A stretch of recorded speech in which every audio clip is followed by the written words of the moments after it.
Hello my dear student, welcome back to our history class. ನಾವು ಕಳೆದ ವಿಡಿಯೋದೊಳಗೆ ಪಠ್ಯ ವಿಷಯದ ಬಗ್ಗೆ ಅಧ್ಯಯನವನ್ನು ಮಾಡಿದ್ದು. ಇವತ್ತಿನ ವಿಡಿಯೋದೊಳಗೆ ಪ್ರಮುಖವಾಗಿ ಈ ಅಂಶಗಳ ಬಗ್ಗೆ ನಾವು ಅಧ್ಯಯನವನ್ನು ಮಾಡೋಣ. ಅಷ್ಟಲ್ಲ, ಪ್ರಮುಖವಾಗಿ ಇವತ್ತಿನ ವಿಡಿಯೋ ಕಾಂಪಿಟೇಟಿವ್ ಸುಕಟ ವಿದ್ಯಾರ್ಥಿಗಳಿಗೆ ತುಂಬಾ ಉಪಯುಕ್ತವಾಗಿದೆ. ಅದರ ಪ್ರಮುಖವಾಗಿ ಈ ಅಂಶಗಳನ್ನು ನಾವು ನೋಡೋಣ.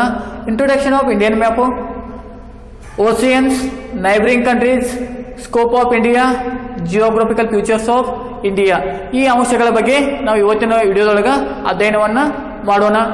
First one, introduction of Indian map, Bharat ನಕ್ಷಾ ಅಧ್ಯಯನ. ಈ ಪ್ರಮುಖವಾಗಿ ಭಾರತ ಈ ಪ್ರದೇಶ ಎಲ್ಲ ಏನಾಗೈತಿ ಅಂದ್ರೆ ಭೂಭಾಗದಿಂದ ಆವೃತವಾಗಿದೆ. ಈ ಪ್ರದೇಶ ಎಲ್ಲ ಏನಾಗೈತಿ ಜಲಾವೃತದಿಂದ ಆವೃತವಾಗಿದೆ. ನೆಕ್ಸ್ಟ್ ಇಲ್ಲಿ ತನ್ನ ನೆರೆಹೊರೆ ರಾಷ್ಟ್ರಗಳ ಸುಕಟ ಇಲ್ಲಿ ಒಳಗೊಂಡದ. ಭಾರತ ದೇಶ ಎರಡು ರಾಷ್ಟ್ರಗಳನ್ನ ಜಲಗಡಿಯನ್ನು ಸುಕಟ ಹಂಚಿಕೆ ಮಾಡ್ಕೊಂಡದ ಪ್ರಮುಖವಾಗಿ. ನೆಕ್ಸ್ಟ್ ಓಸಿಯನ್ಸ್, ಪ್ರಮುಖ ಸಾಗರಗಳನ್ನ ಯಾವ್ಯಾವ ಒಳಗೊಂಡದ, ಸಮುದ್ರಗಳನ್ನ ಯಾವ್ಯಾವ ಒಳಗೊಂಡದ ಅಂದ್ರೆ ಪ್ರಮುಖವಾಗಿ east bay of Bengal, west Arabian sea, south Indian ocean. ಈ ಭಾರತದ ಪೂರ್ವ ದಿಕ್ಕಿನೊಳಗ ಬೇ ಆಫ್ ಬೆಂಗಾಲ್, ಬಂಗಾಳ ಕೊಲ್ಲಿಯನ್ನ ಇಲ್ಲಿ ಒಳಗೊಂಡದ ಭಾರತ ದೇಶ. ನೆಕ್ಸ್ಟ್ ಭಾರತದ ಪಶ್ಚಿಮ ಪ್ರದೇಶದಲ್ಲಿ ಪಶ್ಚಿಮ ದಿಕ್ಕಿನಲ್ಲಿ ಅರಬ್ಬಿ ಸಮುದ್ರವನ್ನ ಒಳಗೊಂಡದ. ಭಾರತದ ದಕ್ಷಿಣ ದಿಕ್ಕಿನಲ್ಲಿ ಹಿಂದೂ ಮಹಾಸಮುಖ ಕಾರಣದಿಂದ. ನೆಕ್ಸ್ಟ್ ನೈಬರಿಂಗ್ ಕಂಟ್ರೀಸ್, ಭಾರತದ ನೆರೆಹೊರೆಯ ರಾಷ್ಟ್ರಗಳು, ಭಾರತ ಜೊತೆಗೆ ಗಡಿಯನ್ನು ಹಂಚಿಕೆ ಮಾಡ್ಕೊಂಡಂತ ರಾಷ್ಟ್ರಗಳು ಪ್ರಮುಖವಾಗಿ ಯಾವ್ಯಾವಂದ್ರ ಪಾಕಿಸ್ತಾನ್, ಅಫ್ಘಾನಿಸ್ತಾನ್, ನೇಪಾಳ್, ಭೂತಾನ್, ಮಯನ್ಮಾರ್, ಬಾಂಗ್ಲಾದೇಶ್, ಚೀನಾ, ಶ್ರೀಲಂಕಾ, ಮಾಲ್ಡೀವ್ಸ್. ಟೋಟಲ್ ಆಗಿ 9 ರಾಷ್ಟ್ರ ಜೊತೆಗೆ ಭಾರತ ಏನ್ ಮಾಡೈತೆ ಅಂದ್ರ ತನ್ನ ಗಡಿಯನ್ನ ಹಂಚಿಕೆ ಮಾಡ್ಕೊಂಡದ. ಅವು ಪ್ರಮುಖವಾಗಿ ಎಲ್ಲೆಲ್ಲಿ ಬರ್ತಾವಂದ್ರ ಇಲ್ಲಿ ಏನೈತಲ್ರಿ ಪಾಕಿಸ್ತಾನ, ಇಲ್ಲಿ ಏನ್ ಮಾಡೈತಿ ಭಾರತ ಜೊತೆಗೆ ತನ್ನ ಗಡಿಯನ್ನ ಹಂಚಿಕೆ ಮಾಡ್ಕೊಂಡದ. ನೆಕ್ಸ್ಟ್ ಇಲ್ಲಿ ಮ್ಯಾಲಿನ ಪ್ರದೇಶ ಏನೈತಲ್ರಿ ಇದು ಅಫ್ಘಾನಿಸ್ತಾನ, ಇಲ್ಲಿ ಏನ್ ಮಾಡೈತಿ ಭಾರತ ಜೊತೆಗೆ ಅಫ್ಘಾನಿಸ್ತಾನ ತನ್ನ ಗಡಿಯನ್ನ ಹಂಚಿಕೆ ಮಾಡ್ಕೊಂಡದ. ನೆಕ್ಸ್ಟ್ ನೇಪಾಳ್, ಈ ಪ್ರದೇಶ ಏನೈತಲ್ರಿ ಇಲ್ಲಿ ನೇಪಾಳು, ಇಲ್ಲಿ ಏನ್ ಮಾಡೈತಿ ಭಾರತ ಜೊತೆಗೆ ನೇಪಾಳ ದೇಶ ತನ್ನ ಗಡಿಯನ್ನ ಹಂಚಿಕೆ ಮಾಡ್ಕೊಂಡದ. ನೆಕ್ಸ್ಟ್ ಇಲ್ಲಿ ಏನ್ ಬರೈತಿಲ್ರಿ ಈ ಪ್ರದೇಶ ಇದು ಭೂತಾನ್, ಈ ಪ್ರದೇಶ ಏನೈತಿ ಇದು ಭೂತಾನು, ಭಾರತ ಜೊತೆಗೆ ಭೂತಾನ್ ದೇಶ ಏನೈತಿ ಗಡಿಯನ್ನ ಹಂಚಿಕೆ ಮಾಡ್ಕೊಂಡದ. ನೆಕ್ಸ್ಟ್ ಇಲ್ಲಿ ಏನೈತಲ್ರಿ ಇದು ಬಾಂಗ್ಲಾದೇಶ, ಇಲ್ಲಿ ಭಾರತ ಜೊತೆಗೆ ಏನ್ ಮಾಡೈತಿ ತನ್ನ ಗಡಿಯನ್ನ ಹಂಚಿಕೆ ಮಾಡ್ಕೊಂಡೈತಿ. ಇಲ್ಲಿ ಏನ್ ಬರೈತಲ್ರಿ ಇದು ಮಯನ್ಮಾರ್ ದೇಶ, ಇಲ್ಲಿ ಏನಾಗೈತಿ ಭಾರತ ಜೊತೆಗೆ ತನ್ನ ಗಡಿಯನ್ನ ಹಂಚಿಕೆ ಮಾಡ್ಕೊಂಡೈತಿ.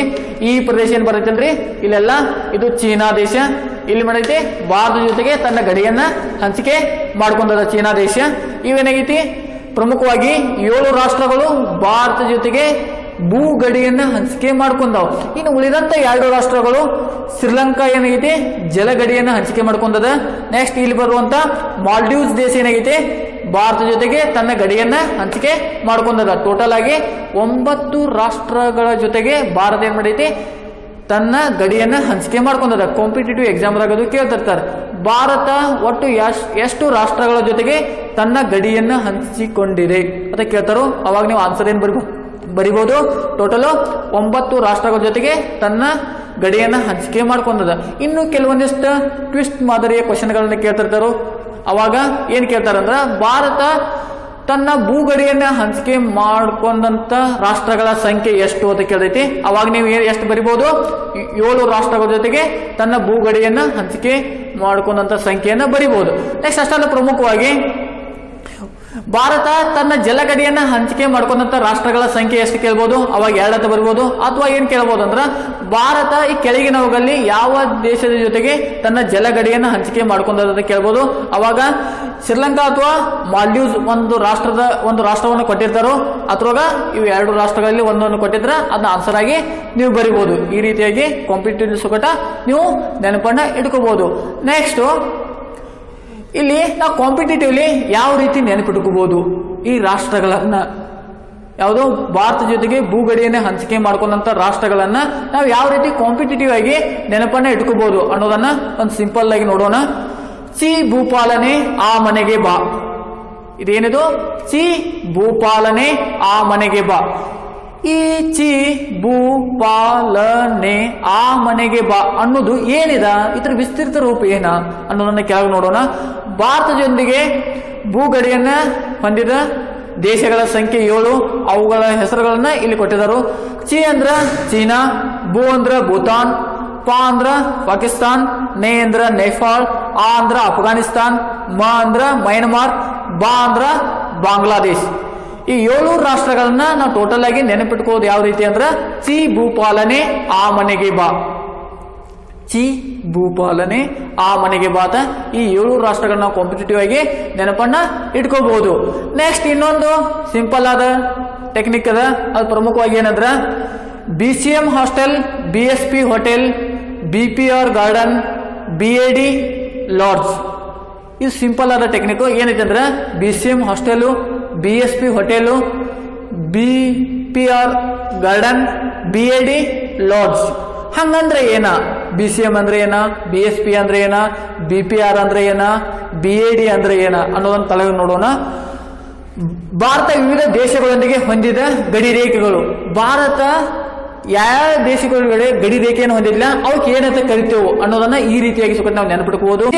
ಅಂದ್ರೆ ಏನಂದ್ರ ಬಿ ಅಂದ್ರ ಭಾರತ, ಸಿ ಅಂದ್ರ ಚೀನಾ, ಎಂ ಅಂದ್ರ ಮ್ಯಾಕ್ ಮೋಹನ್ ರೇಖೆ. ಭಾರತ ಮತ್ತು ಚೀನಾವನ್ನು ಬೇರ್ಪಡಿಸುವಂತ ರೇಖೆ ಯಾವುದಂದ್ರ ಅದು ಮ್ಯಾಕ್ ಮೋಹನ್ ರೇಖೆ. ಕಾಂಪಿಟೇಟಿವ್ ಎಕ್ಸಾಮ್ ಅಥವಾ ಕೇಳ್ತಿರ್ತಾರೆ ಭಾರತ ಮತ್ತು ಚೀನಾವನ್ನು ಬೇರ್ಪಡಿಸುವಂತ ರೇಖೆ ಯಾವುದು ಅಂತ ಕೇಳ್ತಾರೋ ಅವಾಗ ನೀವೇನು ಬರಿಬಹುದು, ಮ್ಯಾಕ್ ಮೋಹನ್ ರೇಖೆ ಅಂತ ಬರಿಬಹುದು. ನೆಕ್ಸ್ಟ್ BSP ಅಂದ್ರೆ ಏನಂದ್ರ ಬಿ ಅಂದ್ರ ಭಾರತ, ಎಸ್ ಅಂದ್ರ ಶ್ರೀಲಂಕಾ, ಪಿ ಅಂದ್ರ ಪಾಕ್ ಜಲಸಂಧಿ. ಭಾರತ ಮತ್ತು ಶ್ರೀಲಂಕಾವನ್ನು ಬೇರ್ಪಡಿಸುವಂತ ರೇಖೆ ಯಾವುದಂದ್ರ ಪಾಕ್ ಜಲಸಂಧಿ. ಕಾಂಪಿಟೇಟಿವ್ ಎಕ್ಸಾಮ್ ಕೇಳ್ತಿರ್ತಾರೆ. ನೆಕ್ಸ್ಟ್ BPR, ಬಿ ಅಂದ್ರ ಭಾರತ, ಪಿ ಅಂದ್ರ ಪಾಕಿಸ್ತಾನ, ಆರ್ ಅಂದ್ರ ರ್ಯಾಡ್ ಕ್ಲಿಪ್. ಭಾರತ ಮತ್ತು ಪಾಕಿಸ್ತಾನವನ್ನು ಬೇರ್ಪಡಿಸುವಂತ ರೇಖೆ ಯಾವುದಂದ್ರ ರ್ಯಾಡ್ ಕ್ಲಿಪ್ ರೇಖೆ. ನೆಕ್ಸ್ಟ್ BAD ಅಂದ್ರ ಬಿ ಅಂದ್ರ ಭಾರತ, ಎ ಅಂದ್ರ ಅಫ್ಘಾನಿಸ್ತಾನ, ಡಿ ಅಂದ್ರ ಡ್ಯುರಾಂಡೋ ರೇಖೆ. ಭಾರತ ಮತ್ತು ಅಫ್ಘಾನಿಸ್ತಾನವನ್ನು ಬೇರ್ಪಡಿಸುವಂತ ರೇಖೆ ಯಾವುದು? ಡ್ಯುರಾಂಡೋ ರೇಖೆ. ಕಾಂಪಿಟೇಟಿವ್ ಎಕ್ಸಾಮ್ ಕೇಳ್ತಾರೋ ಇವುಗಳನ್ನ ಈ ರೀತಿಯಾಗಿ ಸುಕಟ ನೀವು ನೆನಪನ್ನ ಇಟ್ಕೋಬಹುದು. Next scope of India. ಭಾರತದ ವಿಸ್ತೀರ್ಣ ಯಾವ ರೀತಿ ಅದ? ಪ್ರಮುಖವಾಗಿ ಟೋಟಲ್ ಏರಿಯಾ 2.4%. ಒಟ್ಟು ಭೂಮಿಯ ವಿಸ್ತೀರ್ಣದೊಳಗ ಭಾರತದ ಶೇಕಡ ಎಷ್ಟನ್ನ ಒಳಗೊಂಡದ ಅಂದ್ರ 2.4% ಭಾರತ ಭೂ ವಿಸ್ತೀರ್ಣತೆಯನ್ನ ಹೊಂದಿದೆ. ಭೂಮಿಯ ಒಟ್ಟು ವಿಸ್ತೀರ್ಣದಲ್ಲಿ ಭಾರತದ ಒಟ್ಟು ವಿಸ್ತೀರ್ಣ ಎಷ್ಟು? 2.4. ಕಾಂಪಿಟೇಟಿವ್ ಎಕ್ಸಾಮ್ ಕೇಳ್ತಾರೋ ನೆನ್ಪಿಟ್ಕೊಳ್ಳಿ. Next 7th largest country in the world. ವಿಶ್ವದ ಅತ್ಯಂತ ವಿಶಾಲತೆಯನ್ನ ವಿಸ್ತೀರ್ಣದಲ್ಲಿ ದೊಡ್ಡ ರಾಷ್ಟ್ರಗಳ ಸಂಖ್ಯೆಯಲ್ಲಿ ಭಾರತ ಎಷ್ಟನೇ ಸ್ಥಾನವನ್ನು ಹೊಂದಿದೆ ಅಂದ್ರ 7ನೇ ಸ್ಥಾನವನ್ನ ಹೊಂದಿದೆ. Next total area 32,87,263 square kilometre.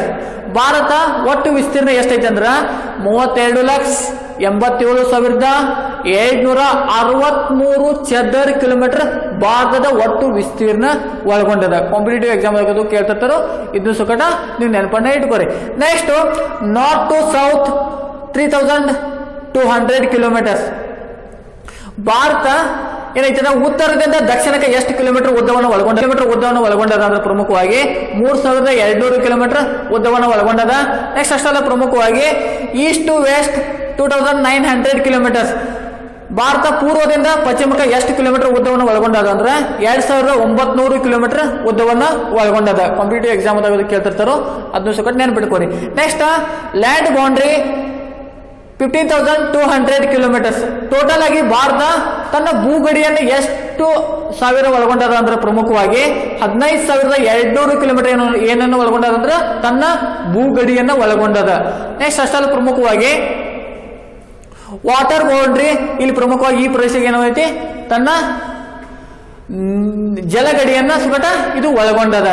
Next ಇಲ್ಲೊಂದು ಮತ್ತೊಂದು ಟೆಕ್ನಿಕ್ ಮುಖಾಂತರ ಏನ್ ಮಾಡ್ಬೋದು ನಾವು ನೆನಪನ್ನು ಇಟ್ಕೋಬಹುದು. ಜಗತ್ತಿನಲ್ಲಿ ಅತ್ಯಂತ ವಿಸ್ತೀರ್ಣತೆಯಲ್ಲಿ ದೊಡ್ಡ ರಾಷ್ಟ್ರಗಳು 10 ಕೊಡಾರು. ಅವ್ನು ಯಾವ ರೀತಿ ನೆನಪಿಟ್ಕೋಬಹುದು ಅಂದ್ರೆ RCC ABAB AKA RCC ABAB AKA ಎಂಬ ಸೂತ್ರದ ಮುಖಾಂತರ ಸುಗಟ ನಾವು ನೆನಪನ್ನ ಇಟ್ಕೋಬಹುದು. RCC ಅಂದ್ರೆ ಏನ, ABAB ಅಂದ್ರೆ ಏನ, AKK ಅಂದ್ರೆ ಏನಂದ್ರೆ ಪ್ರಮುಖವಾಗಿ R ಅಂದ್ರ ರಷ್ಯಾ, C ಅಂದ್ರ ಕೆನಡಾ, ಮತ್ತೊಂದು ಸಿ ಅಂದ್ರ ಚೀನಾ, ನೆಕ್ಸ್ಟ್ ಎ ಅಂದ್ರ ಅಮೇರಿಕಾ, ಬಿ ಅಂದ್ರ ಬ್ರೆಜಿಲ್, ಎ ಅಂದ್ರ ಆಸ್ಟ್ರೇಲಿಯಾ, ಬಿ ಅಂದ್ರ ಭಾರತ, ಎ ಅಂದ್ರ ಅರ್ಜೆಂಟೈನಾ, ಕೆ ಅಂದ್ರ ಕಜಕಿಸ್ತಾನ್, ಲಾಸ್ಟ್ ಒನ್ ಎ ಅಂದ್ರ ಅಲ್ಗೇರಿಯಾ. ಈ ರೀತಿಯಾಗಿ ನಾವು ಜಗತ್ತಿನಲ್ಲಿ ಅತ್ಯಂತ ವಿಸ್ತೀರ್ಣದಲ್ಲಿ ದೊಡ್ಡ ರಾಷ್ಟ್ರಗಳನ್ನು ಸುಕಟ ನಾವು ಈ ರೀತಿಯಾಗಿ ನೆನಪನ್ನ ಇಟ್ಕೋಬಹುದು. ನೆಕ್ಸ್ಟ್ ನಮ್ಮ ಮುಂದಿನ ವಿಡಿಯೋದೊಳಗ ಭಾರತ ಭೌಗೋಳಿಕ ಲಕ್ಷಣಗಳ ಬಗ್ಗೆ ನಾವು ಅಧ್ಯಯನವನ್ನು ಪ್ರಾರಂಭಿಸೋಣ. Thank you.